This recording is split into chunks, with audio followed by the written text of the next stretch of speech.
Bonsoir et bienvenue dans cette édition. À la une de l'actualité de ce samedi 9 novembre, la réglementation autour de l'observation des baleines sera plus restrictive la saison prochaine. En attendant, les gendarmes contrôlent les prestataires pour s'assurer du respect des règles en vigueur. 2000 jeunes protestants réunis à Aroué pour partager des moments de sport et de détente. Les paroisses à Landepir et à Tautira et Bora Bora étaient représentées. Dernière soirée du Festival des Australes à l'espace Aureiti Nihau. Après une semaine chargée en événements culturels, Tu'aro Maohi, préparation du popoi, danse et bien sûr artisanat. Kaline Liénard fera le bilan de la semaine et nous parlera du programme du dernier jour du festival demain. Autre événement culturel à Fa'a, cette fois avec la première édition des Rohi Pehe Competitions. Pendant 3 jours, les percussionnistes traditionnels proposent des performances spectaculaires. Et plus que quelques heures avant le départ du Vendée Globe, cette course mythique autour du monde en solitaire, sans escale et sans assistance, des Tahitiens font partie des équipes à terre. Ce lundi 11 novembre marquera la fin de la période d'observation des baleines. Des changements dans la réglementation sont prévus pour la prochaine saison. L'occasion pour la brigade nautique de la gendarmerie d'informer et de rappeler aux prestataires les conditions d'exercice de cette activité dans le respect et le bien-être des animaux marins. Caroline Fary, Dylan Fels. Tu veux faire décoller de là ?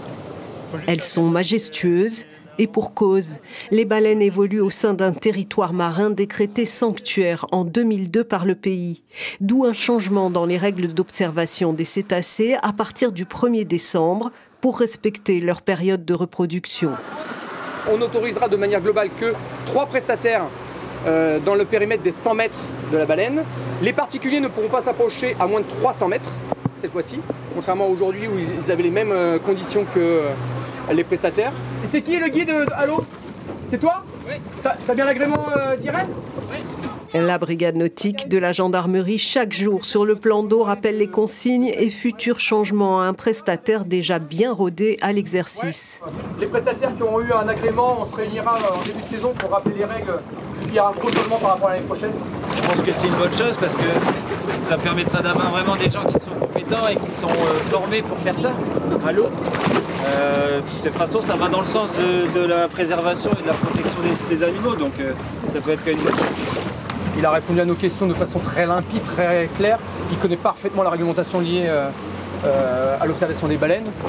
Donc typiquement, c'est le contrôle qu'on a pu avoir sur toute la saison cette année, avec des prestataires qui jouent le jeu, qui connaissent très très bien les règles, qui sont très favorables justement au bien-être animal.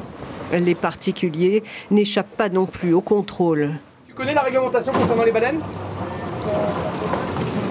Un truc comme ça. Donc effectivement... Bloqué contre le récif. Ouais, on n'est pas trop mal, mais c'est pas tout à fait ça. Donc effectivement, il y a des règles bien particulières. La saison s'achève avec seulement 3 infractions. La prochaine sera plus longue, du 20 juillet au 20 novembre en Polynésie, un des rares pays à encore autoriser l'observation des baleines. Et on reste sous l'eau avec cette formation dispensée aux chasseurs sous-marins des Marquises. La Fédération tahitienne des sports subaquatiques a fait venir 4 professionnels brevetés d'État pour 2 journées dédiées notamment à la vérification du matériel, aux techniques de respiration, aux risques liés au milieu naturel ou aux bons gestes à avoir en cas d'accident. Une dizaine de pêcheurs de Hiva-Oa, un pêcheur de Fatu-Hiva et 3 de Nuku-Hiva ont répondu présent. Une mini-compétition a même été organisée pour mettre en pratique les apprentissages. Écoutez Rahiti Buchin, le président de la fédération, et Teonu Itpo, plongeur de Fatu-Hiva. Ils répondent à Théa Makamia. Comme on l'a déjà rappelé, notre sport prend hélas beaucoup de vie aussi. Et notre objectif depuis quelques années, comme encore pour cette année, c'est vraiment d'essayer de réduire au minimum encore les décès au niveau de la chasse sous-marine. Oui, ça va être très intéressant pour moi. C'est plutôt en cas de soucis, je vais savoir comment pallier aux soucis, quoi. Surtout en cas de syncope et tout. Après, il y a les techniques ils vont nous apprendre les techniques de pêche. Et c'est bien d'apprendre, c'est bien de toujours apprendre. Retour à Tahiti avec du sport et encore du sport au rassemblement des jeunes protestants du 1er arrondissement. Les paroisses allant de Pire et à Tautira ainsi que la paroisse de Bora Bora ont rendez-vous pendant 3 jours à Aroué au stade Boris Leontiev. L'événement qui a lieu tous les 2 ans réunit pas moins de 2000 jeunes. Sont-ils motivés? Est-ce que l'engouement est toujours là? Réponse avec Aline Liénard et Hubert Liao. Tuaro Maori, ou quand les sports traditionnels tissent des liens entre 2000 jeunes protestants. Parmi eux, des habitants de la Perle du Pacifique, comme Sandro et Dave, membres de la paroisse Vavau de Vaitapé, invités cette année. Ça fait beaucoup aussi d'émotions, de voir beaucoup de jeunes rassemblés ici. Donc, du coup, est-ce que toi tu t'es fait de nouveaux amis? Ah oui, pendant notre course du Tahara jusqu'ici. Ce matin, on a commencé par le CrossFit, après on a gagné, après on est parti au Huirabo, on est arrivé aussi premier et on est venu au Timaura'au, on a gagné aussi ça et là on vient juste de finir le Patiafa. Tous les 2 ans, c'est le rendez-vous de la jeunesse protestante, 3 jours synonymes d'éveil spirituel et de partage, au programme culte et activités sportives en tout genre. Et l'objectif, c'est pas payer de gagner, c'est de faire des rencontres, tu vois. Qu'est-ce que tu aimes dans ces rencontres? Les sports, les personnes avec qui je peux m'entendre. Ouais. Il y a des personnes que tu revois tous les 2 ans comme ça? Non. C'est des nouvelles têtes à chaque fois? C'est des nouvelles têtes à chaque fois. Il y a des gens qui viennent de Bora, de Aroué, Pire et Mahina. Nous, Hichautera, Mahaina, Hichia, Chari et Papino, et Teveite, Faone jusqu'à Tautira. Un événement de l'église protestante Maori qui nécessite 1 an de préparation. Une partie des hébergements, le matériel logistique comme les chapiteaux, les tables et les chaises sont issus des demandes d'aide au pays et à la commune d'Aroué. On voit un certain déclin sur le nombre de jeunes participants, mais il y a toujours autant de monde. Et cela est dû à... On essaie de mettre à jour nos activités et proposer des activités qui plaisent à tous. Les jeunes protestants des 2e et 3e arrondissements sont aussi réunis en ce moment à Papara et à Moorea, un rassemblement organisé à la période de l'armistice, symbole de paix. Les chanteurs-interprètes ne se sentent pas assez visibles et reconnus. Ils ne se retrouvent pas dans le statut d'artiste qui a pourtant fait l'objet d'une loi en 2021 avec des mesures de soutien à ces professions. La chanteuse Maire Ar'ei, qui a pourtant participé à l'élaboration de la loi de pays, se sent exclue du dispositif et compte monter une fédération pour bénéficier d'éventuelles subventions. Elle explique à Mirko Vanfo. Le 23 de ce mois-ci, on va se retrouver pour statuer sur l'entité juridique de la fédération. Pourquoi nous avons choisi finalement cette entité juridique? Pour la simple raison qu'il y a déjà des associations d'artistes, que ce soit la musique, les artisans, ou encore donc tout culturel. Voilà, tout ça va être englobé dans cette fédération. On va être en fait le garde-fou, je dis bien, de ce milieu artistique. Le Festival des Australes se termine déjà après une semaine de spectacles, démonstrations, concours et autres initiations. 150 artisans des Tuha Apes ont proposé leurs produits et démontré leur précieux savoir-faire. Je vous propose de retrouver en direct Kaline Liénard avec Dylan Fels à Pire. Bonsoir Kaline, le tout dernier jour du festival c'est demain. Est-ce qu'il y a encore des animations au programme ? Eh bien non, Cybèle, il n'y a pas d'animation au programme demain, à part venir à la rencontre des 150 exposants que vous avez mentionnés tout à l'heure. Alors justement, les dernières animations, ça se passe ici à Aur-Eitini House. Ce soir, vous le voyez derrière moi, c'est la dernière soirée de spectacle de ce festival. Et il se clôture en beauté avec les délégations des 5 îles des Australes qui se succèdent sur scène depuis 19h. Vous le voyez là-bas en blanc, c'est Rimatara qui a ouvert ce bal et cette soirée de chant avec un Himene Ru'au. Nous sommes à Himene Tarava également. Il va y avoir ensuite un Pat Out Out de Rimatara et un Ute Arearea. Et puis pour savoir qui va succéder à Rimatara, ça va se passer par tirage au sort. Pour savoir qui donc ce sera Rurutu qui est en marche marron là-bas. Nous avons aussi Tupuei en noir et blanc, Reivave ou encore Rapa. Pour vous faire un petit bilan de ce festival des Australes qui aura duré une semaine, comme vous l'avez dit, du 3 au 10 novembre, eh bien, d'après les témoignages que j'ai pu recueillir parmi ces groupes de chant, nous avons aussi des artisans parmi ces groupes de chant, c'est pour cela. Donc, eh bien, le public a répondu présent au festival des Australes. C'était l'occasion justement de découvrir les spécificités de cet archipel, puisque par exemple, durant la semaine, il y a eu des dégustations de fafaru de Rori. Vous avez bien entendu, fafaru de Rori, c'est une spécialité de Rapa. Le festival, donc je vous le disais, ça se termine demain à 15h avec un culte de clôture.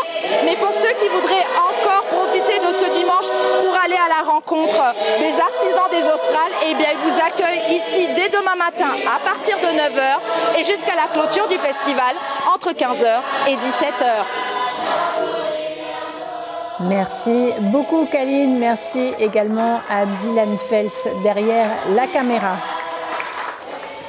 Afa, ce sont les percussions traditionnelles qui sont mises en avant avec la toute première édition des Rohipehe Competitions. To'ere, Fa'akete et Pahu, on retrouve les instruments du Heiva, une occasion unique d'admirer la dextérité des musiciens et surtout permettre à cet art de rester bien vivant. Ismaël Tahiata et Mirko Vanfo ont suivi Heimanu Tehahe, un passionné bien décidé à honorer ce patrimoine. Des sonorités familières portées par une jeunesse fière de ses origines et de sa culture. Au-delà d'une simple représentation sur fond instrumental, un héritage à préserver à jamais.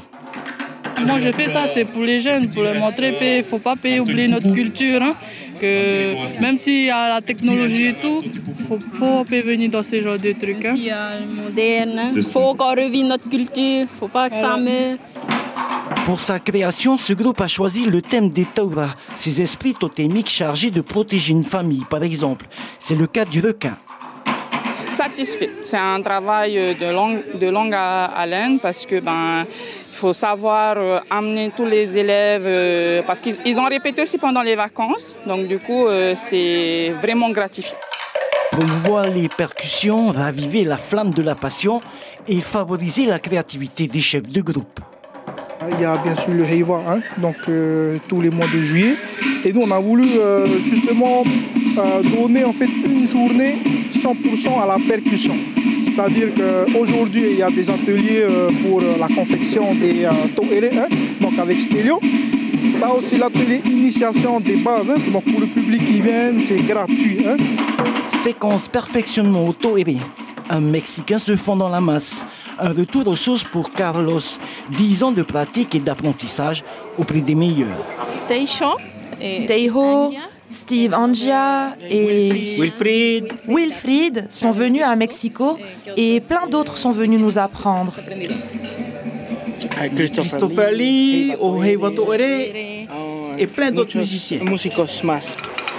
En coulisses, on répète encore et encore jusqu'à ce que tout soit parfait.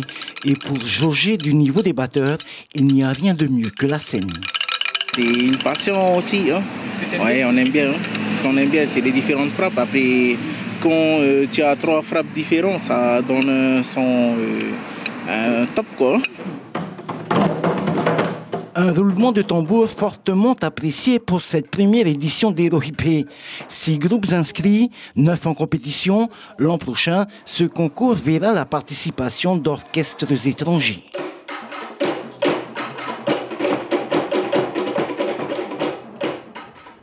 Et on retourne aux Marquises, cette fois à Uapo, où s'est tenue cette semaine une formation au certificat fédéral d'initiateur. Les formateurs de la Fédération tahitienne de football ont fait le déplacement depuis Tahiti pour dispenser leur enseignement à 24 stagiaires de Uapo, mais aussi de Nukuhiva. Objectif, être capable de conduire une séance d'entraînement ou un match en favorisant un bon climat d'apprentissage. Écoutez le directeur du pôle espoir de Polynésie au micro de Lionel Teha Amoana. Découvrir bien sûr les habitants des Marquises, mais plus particulièrement les éducateurs dans le cas de la formation, parce que c'est eux le premier lien à travers les clubs avec les jeunes qui sont concernés notamment par le concours du Pôle Espoir, les U13. Et donc on va lier ça demain avec les actions sur les U13 et des plateaux pour pouvoir permettre de peut-être faire venir les jeunes marquisiens et notamment de Uapo sur Tahiti. Direction les Sables d'Olonne à présent dans l'Hexagone. Dans moins de 2 heures maintenant, les 40 skippers du Vendée Globe quitteront les pontons un à un, toutes les 3 minutes pour emprunter le mythique chenal qui les mènera vers le grand large. Éric Sintas a rencontré 2 Tahitiens impliqués dans la préparation de 2 bateaux, dont le favori. Regardez. Il règne un esprit du Pacifique sur les pontons des Sables d'Olonne. Oui, le mana ne va pas guider un marin, mais l'accompagner. Teva Tiatia est devenu l'un des partenaires du skipper belge Denis van Weinberg. Comme je suis tatoueur polynésien, il m'a demandé est-ce qu'il était possible de faire un design concernant justement ce qu'il voulait apporter. Donc la famille, l'humilité, la sagesse, les enfants, la protection et tout ce qui suit. Teva assure aussi à bord le matelotage, la logistique. Il fait partie de l'équipe du skipper, une petite équipe dans laquelle on fait tout. Ça fait quasiment 3 ans qu'on se connaît. Et donc le mana, il a tous les jours quand on se parle, quand on discute. Il entre dans le sujet aussi, il s'intéresse à beaucoup de choses, et surtout la Polynésie. Donc c'est quelque chose qui l'attire. Guillaume Combescure, lui, ne joue pas dans la même catégorie. Il est directeur technique du bateau massif de Charlie Dalin, l'un des principaux favoris de la course. Le natif de Tahiti, formé au Yacht Club d'Aroué, a changé de dimension depuis 1 an et demi. Avec le skipper, la Charlie, et l'architecte Guillaume Verdier, et puis toute l'équipe technique, on conçoit le bateau, puis après on le construit. Et puis une fois qu'on le met à l'eau, il faut qu'on le comprenne, qu'on l'apprenne, qu'on découvre ses points faibles et ses points forts. Il a en plus la confiance de son skipper, car si le Vendée est une course en solitaire autour du monde, c'est d'abord un travail d'équipe. C'est lui qui gère toute la partie technique du bateau, que ce soit toute la partie conception, la partie aussi développement du bateau, fiabilisation. C'est un peu le chef d'orchestre technique du bateau. Donc Guillaume, c'est une personne essentielle dans le projet. En tant que patron de cette Formule 1 des mers, Guillaume sera le dernier à quitter le navire avant de laisser Charlie partir seul pour son tour du monde. On laisse Charlie, on laisse notre bateau. Et voilà, 5 minutes du départ, faut qu'il n'y ait plus personne à bord. Donc c'est un peu le rush aussi, ces moments-là. 80 jours d'attente ensuite, car l'arrivée ou la victoire d'un marin sera aussi grâce au directeur technique. Même si les lumières des projecteurs seront sur l'IMOCA Massif et son skipper, Guillaume, lui, n'espère qu'une chose, c'est que le bateau rentre à bon port. Et on arrive au terme de ce journal. L'actualité principale aujourd'hui, c'est le rassemblement des jeunes protestants du 1er arrondissement. Les paroisses allant de Pir'e à Tautira ainsi que la paroisse de Bora Bora ont rendez-vous pendant 3 jours à Aroué au stade Boris Leontiev. L'événement qui a lieu tous les 2 ans réunit 2000 jeunes. Soirée feuilleton sur la première avec la telenovela brésilienne Un amour sauvage, puis Les arômes du cœur. On arrive au terme de cette édition. Demain, ne manquez pas les premières infos en radio à partir de 6h30. Elles seront présentées par Mélissa Chong et Belinda Tumatariri Tahuaitu. On se quitte sur l'exposition de Tehina. L'artiste peintre expose jusqu'au 19 novembre à la galerie Winkler autour du thème Revaiti, douceur et légèreté. Belle soirée sur nos antennes et à demain.